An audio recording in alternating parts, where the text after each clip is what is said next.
Seguimos con ustedes, amigos, acá en la palestra, llegándoles cortesía de Servicios 3000. Este espacio es posible pues gracias a Servicios 3000. Somos el hogar de los radiadores en la ciudad. Allí consigues de todo tipo de las mejores marcas para atender el sistema de enfriamiento de tu vehículo y mantenerlo óptimo. Servicios 3000, atendido por su propio dueño en su cómodo local frente a la Comandancia de Policía acá en Guanare. Servicios 3000, también a nombre del Sindicato de Trabajadores Educacionales, SUTRAJEP, que dirige Andrés Mejía junto a su equipo para lograr la mayor cantidad de reivindicaciones para este sector laboral en el Estado. También llegamos a nombre de la Cooperativa Caña Blanca, que trabaja para optimizar la atención al sector productivo, sobre todo del área de la caña de azúcar. Cooperativa Caña Blanca. Ahora vamos con personajes que son noticia en la palestra. Y a esta hora le damos la bienvenida a nuestra invitada de hoy, la diputada María Beatriz Martínez. Bienvenida, María. Muchísimas gracias, Daniel. De verdad encantada de estar nuevamente en la palestra y de poder comunicarme a través de Universal con todos los guanareños que siempre siguen con muchísimo agrado tu programa. María Beatriz, destaca pues en los diferentes medios de comunicación hoy la información de que la Asamblea Nacional tomó la decisión de no aprobar pues la prórroga del decreto de emergencia presentado por el Gobierno Nacional. Tú formas parte de la Comisión de Desarrollo Económico. Cuéntanos a qué obedece esta decisión, en qué la fundamental. Bueno, básicamente nosotros tenemos un gran compromiso, una responsabilidad inmensa con el pueblo venezolano y estamos siendo coherentes absolutamente con los intereses de quienes representamos. Efectivamente, desde el momento anterior, cuando se negó con muchísima responsabilidad el decreto, cuando nosotros desde el inicio se negó este decreto porque no venía a dar respuestas ni soluciones. Efectivamente, hay una clara situación de crisis. Nadie desconoce la situación de crisis que hay, pero lo que estaba y se debía plantear en ese decreto era la declaratoria de la excepción y con qué medida. ¿Por qué era necesaria una excepción? ¿Por qué era necesario suspender garantías económicas para enfrentar la crisis? Nunca estuvo claro. No estuvo claro porque definitivamente lo que se establece en el decreto es más profundizar más las causas que nos llevaron a esta situación. Ahora, del gobierno se dice que el hecho de que la Asamblea Nacional haya negado ese decreto una vez y lo haya negado por segunda vez significa que la Asamblea se pone de espaldas a la solución de la crisis. No, lo que está haciendo la Asamblea es responder a los intereses de Venezuela. No podemos dejarle más chance y más cancha a un gobierno absolutamente irresponsable, y lo que estamos haciendo es representar los intereses de los venezolanos. Para eso nos eligieron, para eso estamos en la Asamblea Nacional. Este decreto, para lo que sirvió, porque en 2 meses irritamente, ilícitamente, utilizaron el Tribunal Supremo de Justicia para aprobarlo, y tuvieron 2 meses, 60 días utilizándolo. ¿Qué hicieron en esos 60 días? Nosotros nos preguntamos, y lo que vimos, lo que ejecutaron es: 1, vendieron acciones de PDVSA Monagas sin pasar por el control obligatorio que establece la Constitución Nacional a la Asamblea Nacional. Para ello utilizaron el decreto. ¿Qué otra cosa hicieron? Rasparon la olla en todas las partes de las economías, todo lo que quedaba en los presupuestos, pero no recortaron gastos. No tenemos todavía compras de armas, asignaciones para seguir manejando una gran cantidad de empresas y para seguir inyectándole una cantidad de empresas absolutamente improductivas. Por lo tanto, el gasto público no ha sido recortado. Lo primero que hace cualquier ser humano, cualquier ciudadano común, cuando se le recortan sus ingresos, que es lo que ocurrió en Venezuela, es decidir hasta dónde me tengo que arropar, hasta dónde me alcanza la cobija. Y pues, por supuesto, pues tengo que eliminar los gastos superfluos. Pero eso no es lo que ha hecho Nicolás Maduro y su combo. Lo que han hecho es utilizar el decreto para más impuestos, para meterte en la mano en el bolsillo y cobrarle impuestos a Raimundo y todo el mundo. Ahora, digamos que, María Beatriz, ¿de qué le sirve a la Asamblea Nacional decirle no a este decreto si probablemente mañana pasado el Tribunal Supremo de Justicia va, digamos, a aprobar una autorización para que se extienda? Pues cada quien responde por sus responsabilidades. O sea, yo no puedo responder frente a la historia por lo que están haciendo los magistrados del Tribunal Supremo de Justicia. Allá ellos, con lo que hagan. Yo estoy completamente convencida que mi responsabilidad es con el pueblo y el electorado portugueseño que me eligió para ir a la Asamblea Nacional a defender sus intereses. Yo no puedo decirle y votar en favor de un decreto que sencilla y llanamente está en contra de los intereses del pueblo venezolano y en favor de seguirle resolviendo los problemas de caja a un gobierno que ha sido irresponsable, dispendioso, absolutamente contrario a los intereses del pueblo venezolano. Para eso no nos eligieron a nosotros, para controlar a un gobierno que ha malgastado, dilapidó más de 1 millón de millones de dólares. Se dice rapidito, pero eso significa para muchos pueblos del mundo todo el presupuesto durante todas unas 3 generaciones por lo menos, 4 generaciones por lo menos. Y Venezuela estamos en los peores de las situaciones en materia de salud, en materia de vialidad, en materia de infraestructura, en materia de educación. Nuestros trabajadores educativos están en la peor de las crisis, nuestros hospitales no hay ni algodón ni una inyectadora. Entonces, ¿para qué necesita tanto dinero el gobierno? Para seguírselo robando. Y vamos a ser nosotros de la Asamblea Nacional quienes le demos luz verde para que ellos sigan actuando sin que los controlemos de ninguna manera.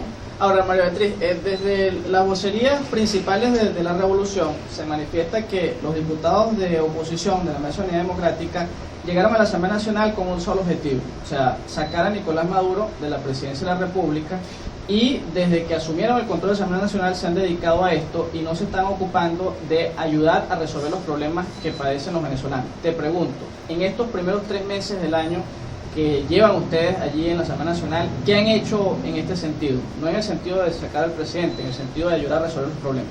Son 2 premisas, partimos de 2 premisas falsas. ¿Cuál revolución?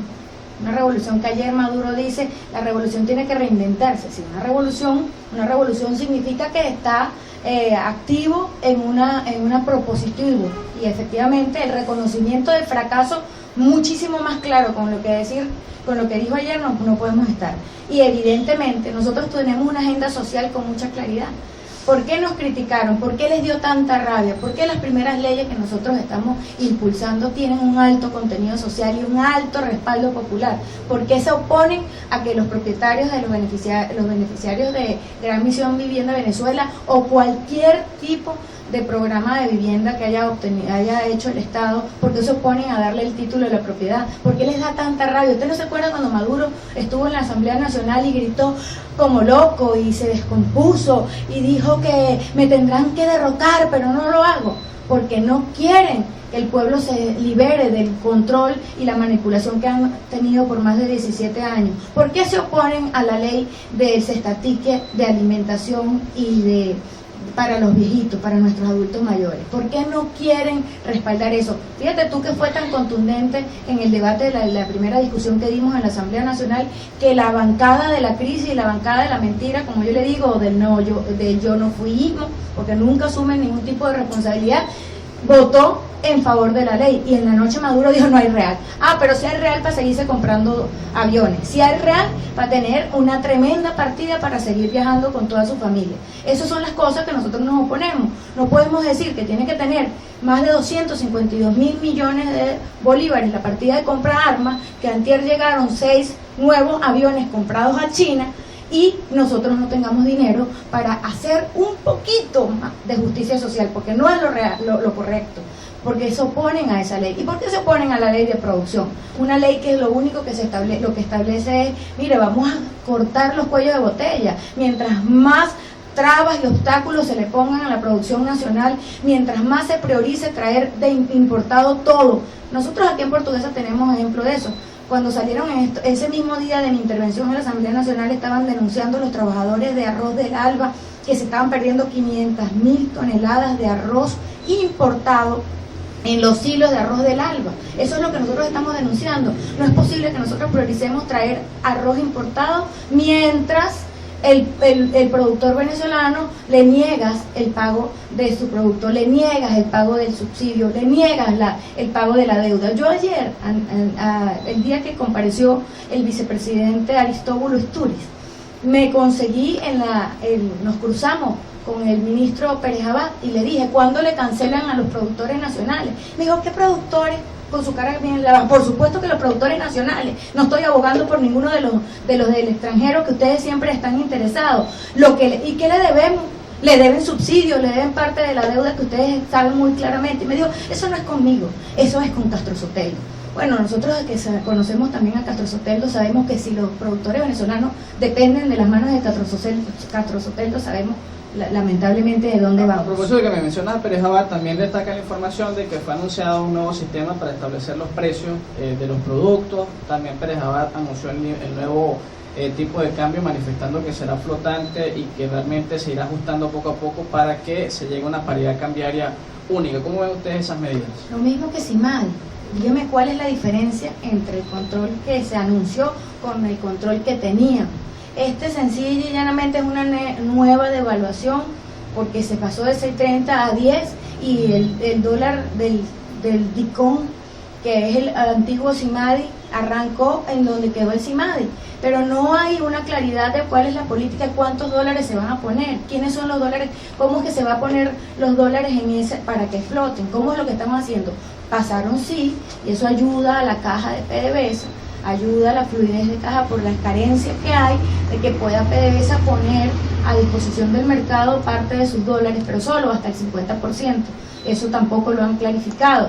Y esa situación, esa opacidad que nosotros hemos visto en el manejo de las políticas económicas, evidentemente nos tienen en esta grave situación. Este es un gobierno que se ha encargado de trancar por todas las vías la comunicación, la información real, la información fluida. ¿Por qué se encargaron de cambiar la ley del Banco Central el 30 de diciembre para tratar de impedir que se conozcan cómo ha sido el manejo? ¿Por qué se dice que es una página web como el Dollar Today el culpable del 70% de la inflación en Venezuela, pero no se reconoce que lo que necesitamos es un Banco Central lo suficientemente autónomo, independiente? Hicieron una reforma a esa ley. ¿Qué ha pasado con esto? La ley fue aprobada en segunda discusión, es la primera ley que se aprobó. Tengo el honor de haber participado desde el nacimiento de esa reforma, incluso fuimos los que propusimos en la agenda legislativa de la Comisión y la trabajamos, una ley modesta en el sentido de que lo que quisimos fue retrotraer la situación por lo menos hasta el 30 de diciembre y eliminar el corte y pegue que hicieron el 30 de diciembre. Y esa ley ya venció el lapso para que el presidente le pusiera un veto. Era obvio que no podía vetar una ley que hacía 2 años él mismo había propuesto. Y es obvio que el Tribunal Supremo de Justicia no puede decir que es inconstitucional porque es una ley que ya previamente aprobó como constitucional. ¿Qué cambio establece esa ley? La ley lo que establece nuevamente es controles de parte de la Asamblea Nacional, la obligación de que el Banco Central rinda cuenta, la obligación de que el Banco Central sea autónomo, la obligación del Banco Central que mantenga y que publique las cifras que nos interesan. Cuando vemos a un Aristóbulo que dice, a ustedes no me van a poner a mí a decir aquí qué va a pasar con la deuda, imagínense el mensaje que nosotros, el metamensaje que se le está mandando a toda cualquier inversionista que pretendan llamar a traer capital extranjero a invertir en Venezuela si no se quiere reconocer la deuda. ¿Quiere decir que esa reforma entra en vigencia pronto? Pronto, ya pasó los periodos de veto. Lo que procede ahorita es la publicación. Si no lo publica el gobierno en la Gaceta Oficial, lo publicaremos nosotros correspondientemente. Pero quiero hacer énfasis con lo de la deuda. Tú sabes lo que es que Maduro diga, es que a mí no me van a hacer reconocer una deuda que no es mía. Tremenda irresponsabilidad. Primero, que obviamente no es de él, pero él es el presidente de Venezuela.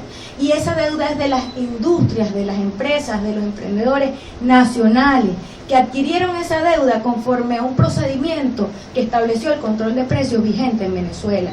Te echo el cuento para que todos los que me escuchan lo entiendan con claridad. Es como que usted llegue y compre mercancía a crédito al vecino de su casa porque usted dice, mi marido, mire, ya me firmó el cheque para pagarte esa deuda, porque le firmaron las autorizaciones. Y al momento del pago, el marido irresponsable le diga, te lo mandé a anular, en el banco no vas a tener plata porque ese cheque está anulado. Eso es lo que hizo Maduro, pero no con su mujer Cilia, lo hizo con toda la industria venezolana y se debe más de 1.600 millones de dólares. Claro, lo hizo porque los empresarios no tienen los dólares, los tiene el gobierno.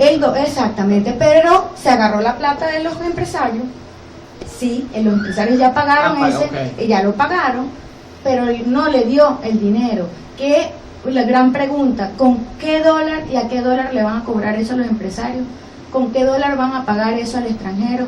Y por eso le dolió mucho a Diosdado que nosotros hemos hecho denuncia con respecto a cómo es posible que 1.600 millones de dólares no sea reconocido por el gobierno venezolano para pagar y comprar materia prima que van a traer a Venezuela para reactivar la economía nacional, para que muchas empresas dejen de estar paralizadas y se comience a producir, es decir, desde bolsas para empaquetar cualquier situación, la materia prima para los plásticos, material primario para hacer materiales médico-quirúrgicos, para laboratorios, para farmacia, es decir, para una gran cantidad de cosas que nosotros necesitamos, y sí hace compras y sí autoriza dólares para traer todos productos terminados que podíamos estar fabricando en Venezuela y que nos podría rendir muchísimo más. Los anuncios que se hicieron habían dicho que iban a parar esa importación, incluso Pérez Abad, Castro Sotelo lo dijeron. Lo dijeron, pero lo siguen haciendo,